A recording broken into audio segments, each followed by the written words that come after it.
Hey everybody, welcome Lorna, and welcome to everybody as part of this podcast, Getting the Most Out of Neurofeedback.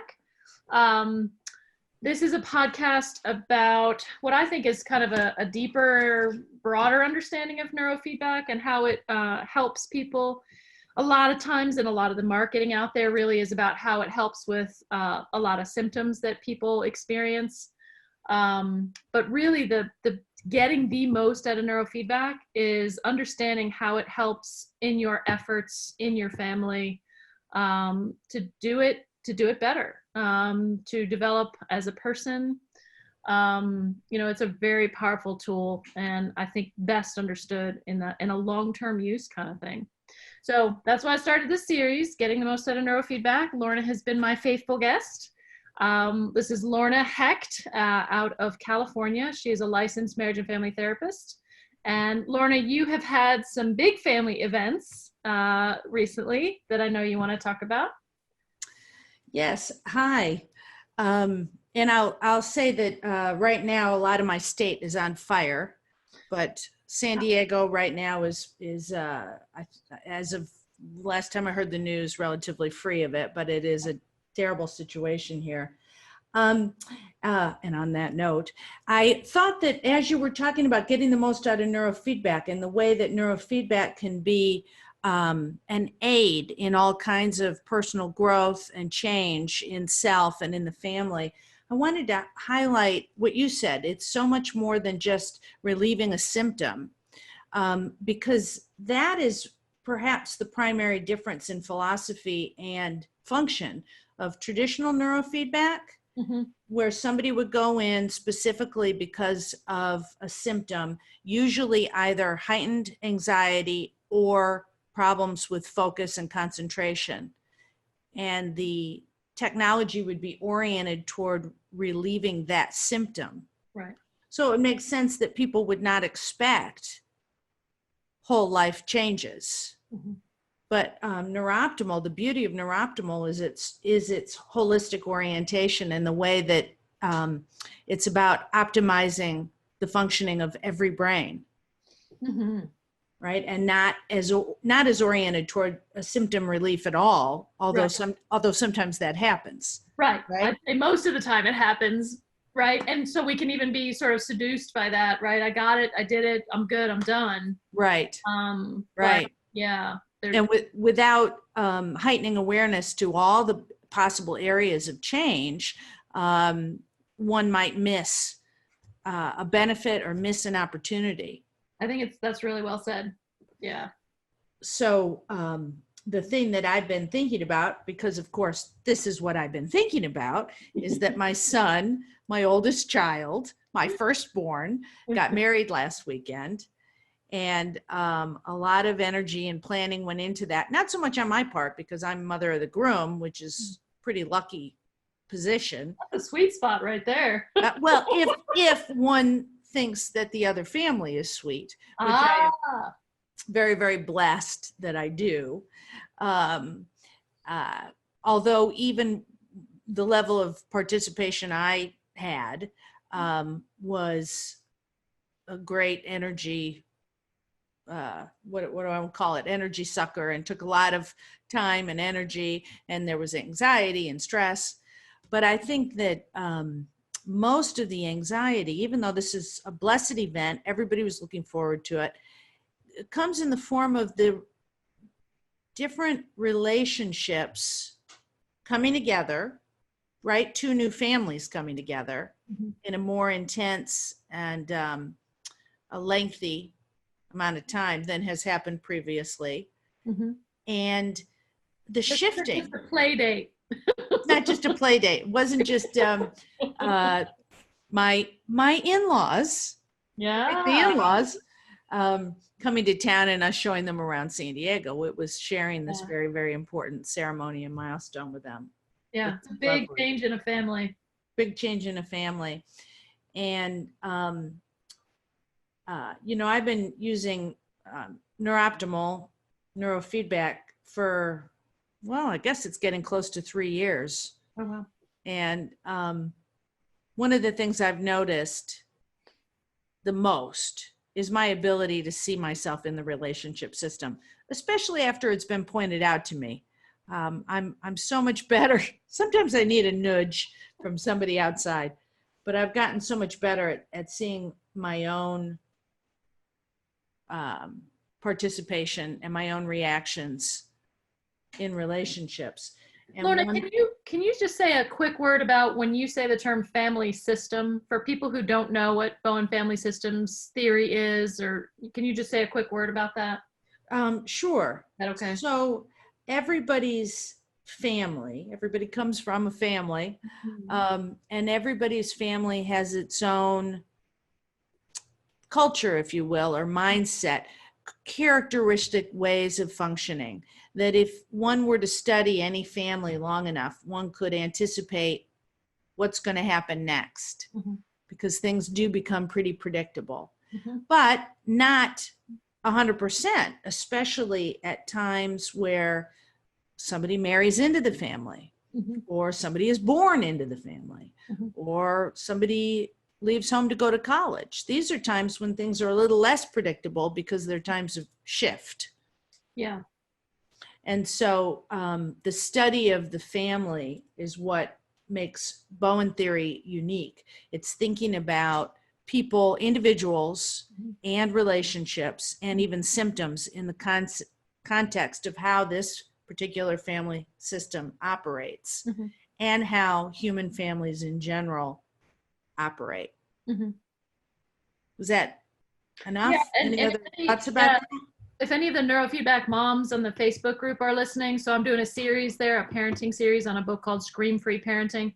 Scream Free Parenting is based in Bowen family systems theory. So hopefully maybe if you're listening, this can begin to deepen your understanding and awareness of what this thinking is. What's this other paradigm that looks at the whole family, that doesn't just look at an individual brain or an individual's mental health or whatever, but we look at how people work together and how that sort of has a life of its own.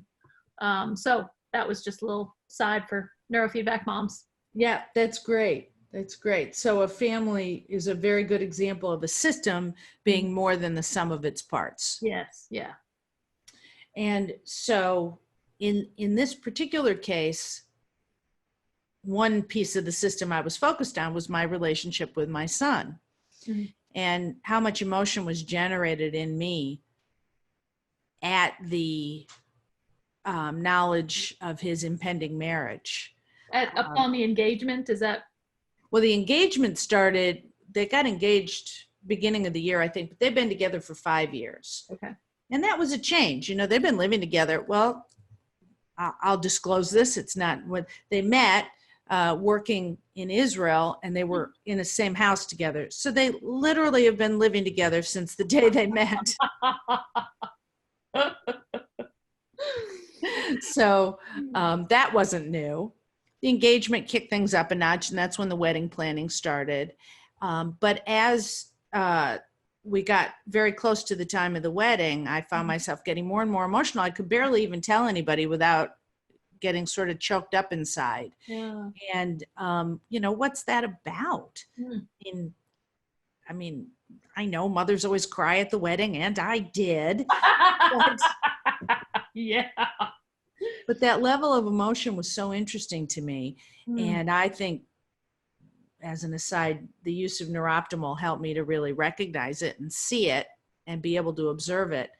And the way that I would think about it, the way I do think about it, is that the intensity of my relationship with my son, the intensity that actually started before he was born, when I started fantasizing about having a child, and how badly I wanted to have a son first, which is another story for another time, but that's what I wanted. And then what I started thinking about was how, when he was born, first of all, there's some genetic stuff in my family. So there was genetic testing, there was worry, everything was fine, but that was an added thing to amp up the anxiety and focus.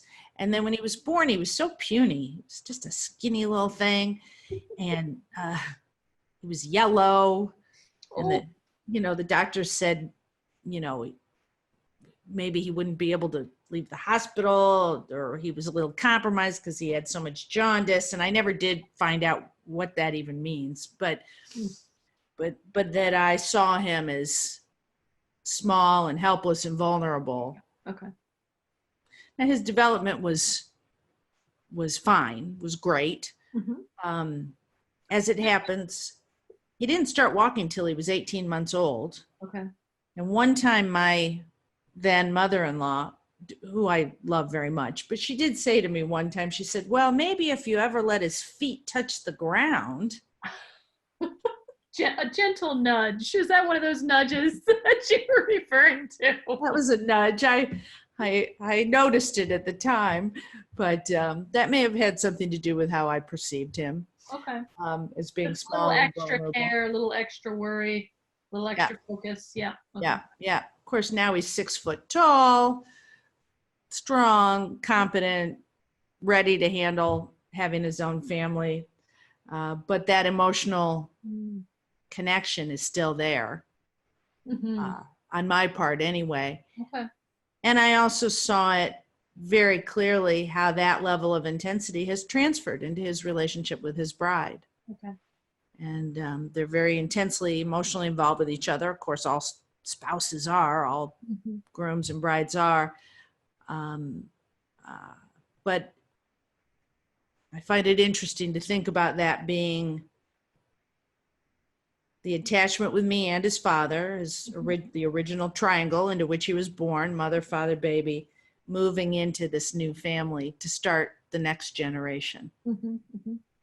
You were surprised by how much you were feeling. Yes, I was surprised. How did you think through that, through the process of the wedding? Well, I think as I was saying it to you, I just was thinking about it and noticing it, and trying to perhaps in some way tone down how much I kind of wanted to cling to him. Okay. How much I wanted to fuss over him and fawn over him. I had a little success at that, not complete.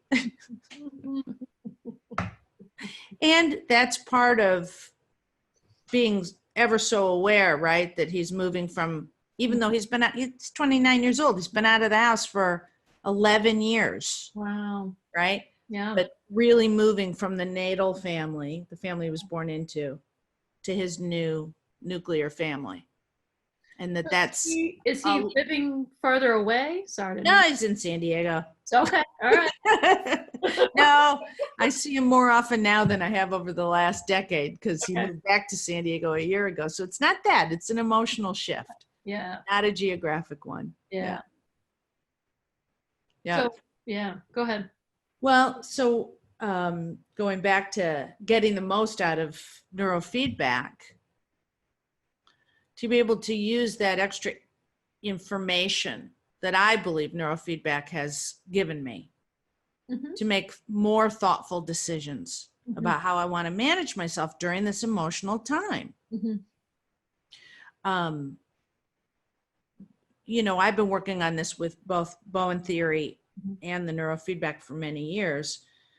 I didn't think there was much risk of a big blow up around the time of the wedding. But as you know, that is not uncommon. Yeah. Because people become extra sensitive, are sensitive to these shifts in the relationships, and can sometimes really take things personally and kick up a fuss. You bet. I guess where I see it a lot with clients is when there's been a divorce and the ex-spouses are sort of trying to see each other again when they haven't perhaps up until that time. That can really knock it up several notches. Oh gosh, we had that. Yeah, we totally did. Okay. We you know, this wedding was exes and stepkids and half siblings. Okay. And full kids and now in-laws. Yeah, we had the whole thing. And again, a decade ago, if the marriage had come, God forbid, when he was 18, Mm, it would have been like that. It would have been very scratchy. okay. But his dad and I have worked very hard over the last 10 years to Nice. um, lower the temperature, Okay. get on a more friendly basis. I think really look at each other as the family we once were and Mm-hmm. will continue to be in this new form. Mm-hmm. Mhm. I'd be curious how you look at that, because a lot of people that I work with who are divorced feel that their spouse would never do that. Um, and as you were talking, you were sort of saying that you each of you worked at that. How did that come about? Well, I will say that I think, based on my knowledge of family systems, that I was probably the first one Okay. to pick up the effort. Now, I had done more than my part in keeping things scratchy and dreadful. The content was often over money, usually over money. Mm-hmm. But, and so things did soften, especially when both kids got at least partway through college. And we were less financially dependent Mm-hmm. on cooperation and stuff, and that helped tone things down. But what I kept thinking was that the best thing I can do for my children in their move toward maturity is to have a better relationship with their father. Mm. And not just co-parenting. I don't buy that. I don't think it is about every conversation should be about the kids, and every conversation should be about joint decision making towards the kids. Actually don't even think that at all. I think it's picking up the interest in each other as individuals. I mean, we were in love enough to get married. Mm-hmm. And so to pretend that he's not important to me would be Mm. pretend. It would be pretend. Yeah. And so I think that anybody who makes a commitment to that process, I've never heard of the spouse not responding. Mm. I don't even think it's that hard. People can Yeah. write me, they can email me. I'm inviting listeners to email me and prove me wrong. But in my experience, when people make the commitment to soften things with the ex, that turns around relatively quickly. I think the harder part people have is the decision. Once they decide, Yes. then it seems to go really well, but the decision can take people down. I'll tell you, one good conversation with one's ex, Mm. the change in the children is instantaneous Really? at any age. Okay. Those kids feel it and they respond to it immediately. Mm. They don't even have to know about the conversation.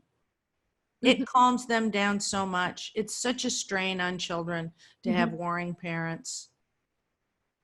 Yeah, that's really powerful. It's one of the easy ones.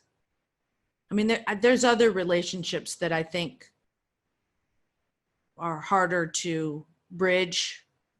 Estranged siblings is a really hard one, because people will start fighting about the unfairness when they were 6. They can reach back so far in time. Yeah, deeply entrenched on that one. But the thing between ex-spouses can turn around relatively quickly, I think. Once that decision gets made. Once the decision is made. Yeah. Do you think neurofeedback can help in making that decision? I mean, I do. I know I'm not divorced. I mean, I'm married with my husband now, and yeah, it there are decisions to soften in a marriage that I think Neuroptimal helps with dramatically. The ability, I mean, the way I'm experiencing it lately is more of an ability to, I say ability, I'm using this word, it seems a little dramatic, but there's kind of like a melting away of what I would hold on to so intensely. You know, Mm-hmm. those loops you go into of resentment or anger, or this is how it should be, or this is how he is, or whatever. No, I don't know anything about that. Tell me. No. Yeah. Yeah, I think you do. Yeah, you know what I'm also thinking about while you're talking is any and all kinds of transitions in families. I mean, my family right now, I have a senior in high school. So there's been intensity around sort of preparing for that transition. I also have my parents coming in and out of some slightly scary health stuff. My husband's mother is definitely much more ill and weak than she used to be. Mm. So we've been thinking a lot about family transitions too.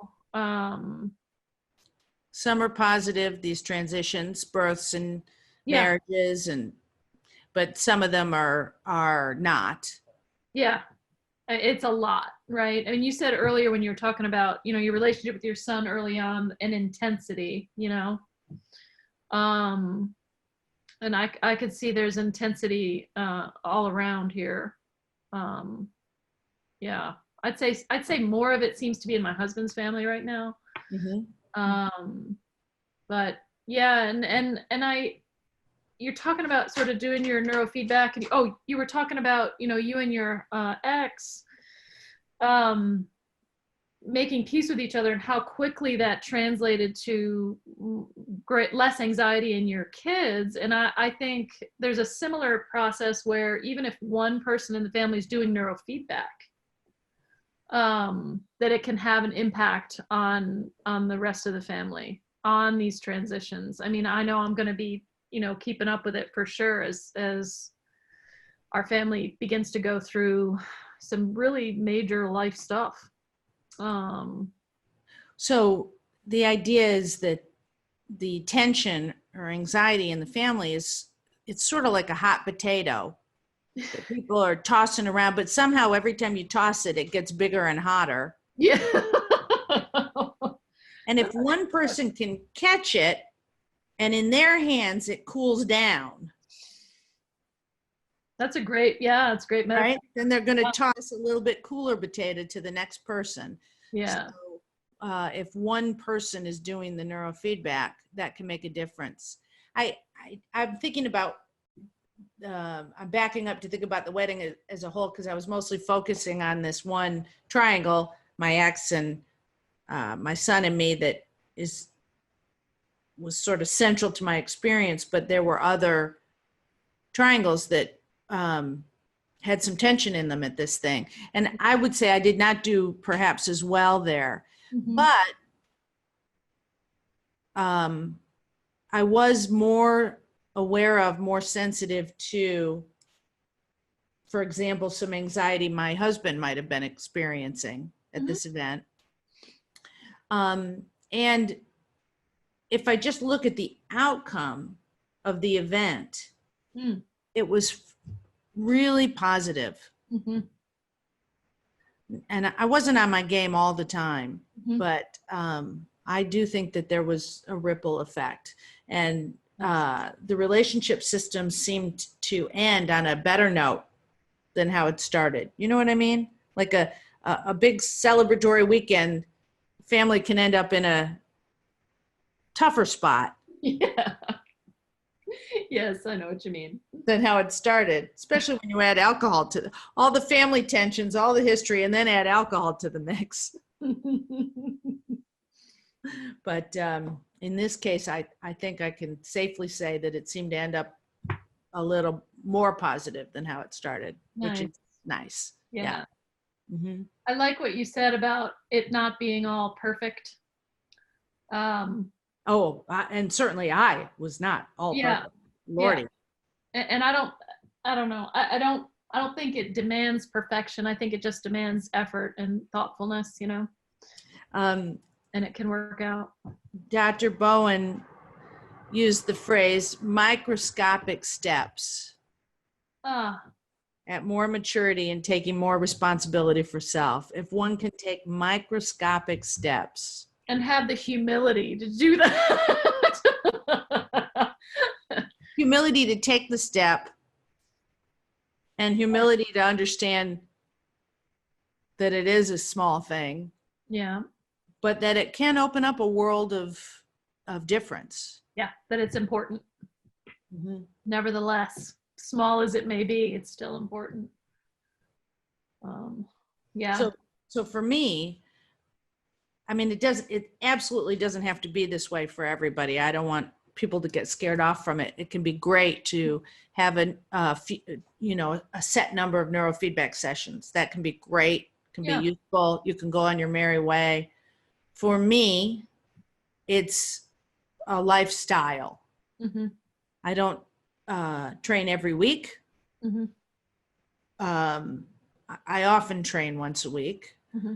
And then leading up to something more stressful or in the wake of something more stressful, I may get on there every day for a few days. I had a speaking engagement last week and I did it every day. Did it every day. And what do you think? Oh, super helpful. The clarity and, when it used to be for me, public speaking would be I dry mouth, could hardly speak, couldn't remember what I needed to say. If I got off, I couldn't get back on, the train of thought or whatever. And none of that happened. Great. Yeah. So I still don't love it. I'll say that, but yeah, super helpful. Yeah. So yeah, obviously, I mean, neurofeedback is helpful in a short period of time, but as we know, as you continue it, it just adds such richness. The ability to think through things that come along. It's added a whole lot of other stuff for me too, but that's another topic perhaps for another another one. Yeah. Well, any other thoughts today, or you think I've covered wedding? Yeah, you've covered wedding. So thank you, Lorna. I appreciate you being with us today, and look forward to the next one. Well, thanks for letting me think with you. I appreciate it. All right, Lorna, take care.